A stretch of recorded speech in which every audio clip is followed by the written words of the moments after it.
pérolas. Vamos lá? Vamos lá, meus cientistas, para mais uma aula de ciências. Hoje, na nossa aula de ciências, nós vamos conhecer um pouquinho mais sobre as plantas e as suas partes. Vejamos, as plantas elas podem ser de diferentes tipos. Elas são seres vivos que não se locomovem, mas são capazes de se reproduzir e produzir, além disso, o seu próprio alimento através do processo de fotossíntese. Venha comigo conhecer mais sobre as plantas. Bom, meus amores, para que as plantas elas possam produzir o seu próprio alimento através da fotossíntese, elas irão precisar de um pigmento, ou seja, um componente que nós vamos encontrar em suas folhas. Geralmente, este pigmento nós encontramos na forma de clorofila. Sim, clorofila. A clorofila é um dos principais pigmentos que nós podemos encontrar nas folhas. Desta forma, podemos entender também que existem plantas de diferentes formas. Mas existe também outros seres vivos que são capazes de fazer fotossíntese, porém não são considerados plantas, que é o caso das algas. As algas também realizam a fotossíntese, mas elas não são classificadas como plantas. Vamos continuar nossa explicação? Vamos lá! Desta forma, nós podemos ver que as plantas elas podem ser utilizadas em diversas coisas em nossas vidas. Podemos utilizar as plantas na nossa alimentação, podemos utilizar as plantas para a construção de nossas casas, construção de móveis, para a fabricação de perfumes, remédios. Olha quanta coisa podemos utilizar as plantas. Elas são mesmo muito importantes e é por isso que podemos encontrá-las de diferentes tamanhos, formas, cores. Imagine você passeando por um lindo jardim. Quantas flores diferentes você não consegue perceber? Pois é, né? Não somente as flores, mas também as folhas, os caules, todas as partes da planta. Mas isso nós vamos aprender um pouquinho lá adiante. Preste atenção, hein? Encontramos na natureza uma grande quantidade de plantas diferentes.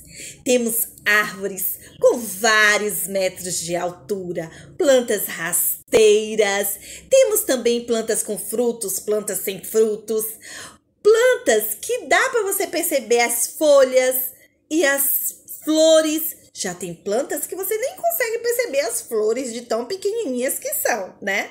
Então, meus amores, nós temos plantas de todos os tipos, de todas as formas, ocupando os mais variados ambientes. Dependendo do ambiente, nós podemos encontrar certos tipos de planta. Por exemplo, se eu for para um ambiente muito seco, como o deserto, que tipo de planta você acha que podemos encontrar lá? Nós iremos encontrar plantas que são adaptadas, que são resistentes ao calor intenso, à falta de água, como por exemplo os cactos. Os cactos é um tipo de planta que é bem adaptada ao clima seco daquela vegetação. Vamos continuar aprendendo um pouco mais sobre plantas? Vamos lá!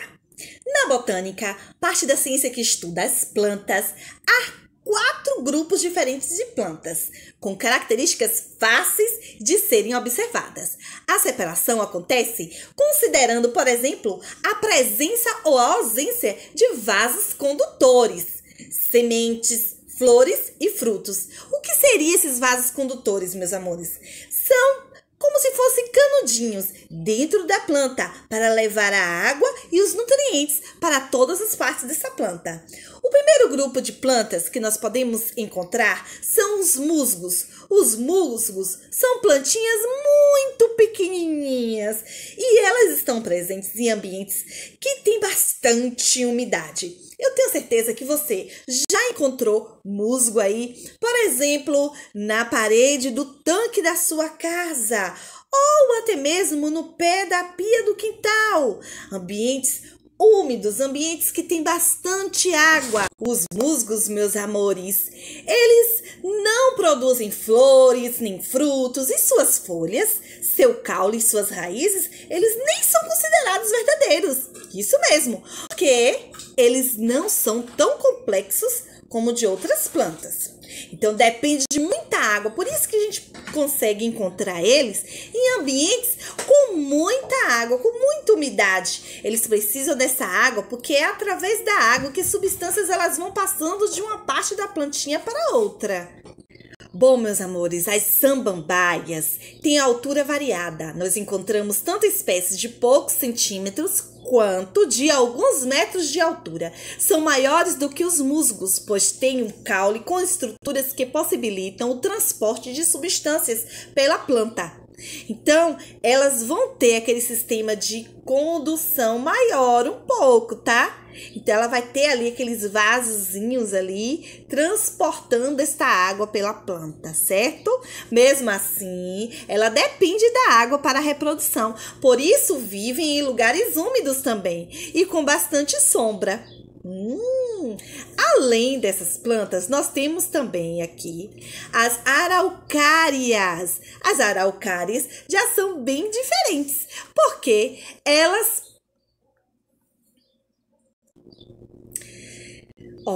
as araucárias são comuns em ambientes de clima mais frio. Apresentam estróbilos, estruturas responsáveis pela reprodução. Elas apresentam também, gente, sementes, porém não produzem frutos. É um grupo de plantas que pode ser representado pelos pinheiros, né? Aquele pinheirozinho do Natal, sim, como os utilizados no Natal, tá vendo? E pelas araucárias também. As araucárias têm pinhas. Vocês já viram a pinha? Pois é uma das estruturas que está cheia de semente presente nesse tipo de planta. Além desse tipo de planta, nós temos aí as laranjeiras, exemplo, né, de plantas com frutos. Temos também, assim, as laranjeiras como plantas que podem representar um grupo numeroso de espécies que produzem frutos. Além de frutos, elas vão produzir as flores também. São consideradas elas muito mais complexas, pois apresentam praticamente todas as partes da planta. Então, presta atenção. Nem todas as plantas possuem todas as partes, ok? Vai ter plantas que vão ter algumas partes e outras não, certo? Porém, as plantas frutíferas, as plantas que nós podemos citar como exemplo as laranjeiras, as macieiras, né? Nós temos aí um tipo de planta que tem todas as partes: raiz, caule, folha, flor e fruto, ok? Vamos continuar. Dessa forma, nós já acabamos de falar as partes da planta, né? Ou seja, a raiz, o caule, a folha, flores, frutos e sementes. A raiz, o caule e as folhas são responsáveis pelos processos de nutrição da planta. Muito bem! E de funções vitais desta planta. Já as flores, os frutos e as sementes são responsáveis pela reprodução, ou seja, pelo surgimento de uma nova plantinha. Veja só esta imagem que você está percebendo aí. Nós temos aí uma plantinha com a raiz, esta raiz que vai servir para fixar essa planta no solo, o caule, a folha, a flor, o fruto e a semente. Tá vendo que legal?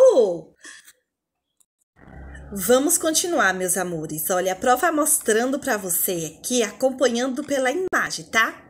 Olha, as raízes, elas são necessárias, elas são muito necessárias para nós, porque as raízes, principalmente de plantas terrestres, elas vão estar ali fixando aquela planta na terra, no solo. Então, ela segura, ela prende esse solo, tá? Mas as raízes, elas não têm somente essa função de fixar a planta no solo. Porque nem todas as plantas, como nós já vimos, elas vão estar presentes no solo. Nós vamos ter plantas aquáticas, plantas aéreas, né? Vimos as plantas aquáticas como o exemplo da Vitória Régia. As plantas aéreas, podemos citar o exemplo de algumas orquídeas, né? Mas, desta forma, entendemos que as raízes, elas têm uma importante função, que é a função de absorver nutrientes, né? E levar esses nutrientes para as outras partes da planta. Vejamos o que diz aqui o texto, tá?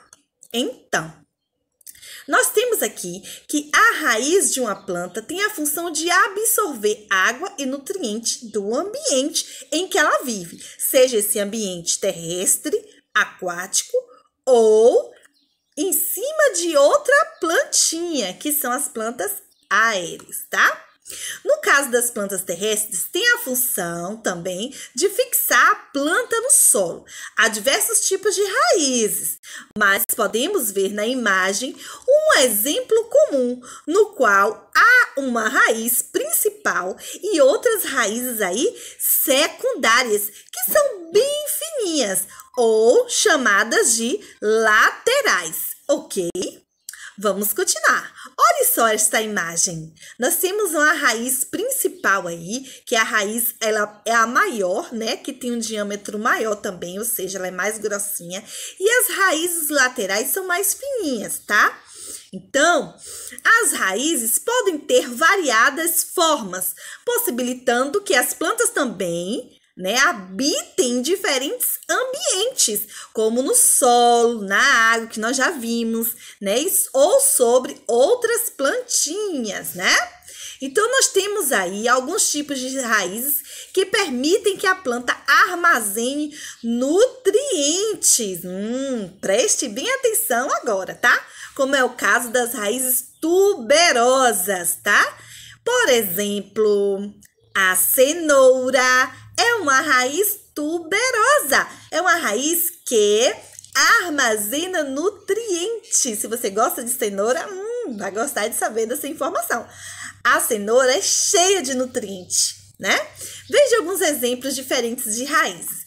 Nós temos aqui esta primeira, nós temos 3 raízes aí. São as raízes subterrâneas, tá? E entre elas, nós temos aqui, ó, tá vendo esta do meio? É uma raiz aqui, que está aqui bem mais gordinha, né? E nós vamos vê-la mais adiante, tá? É uma raiz mais assim, tuberosa, que acumula nutriente. Nós temos também raízes adventícias, que são essas aí, que nós temos, né? Ao redor do caule, ela vai formando como se fossem os cabelinhos ali, né? Que são as raízes, tá?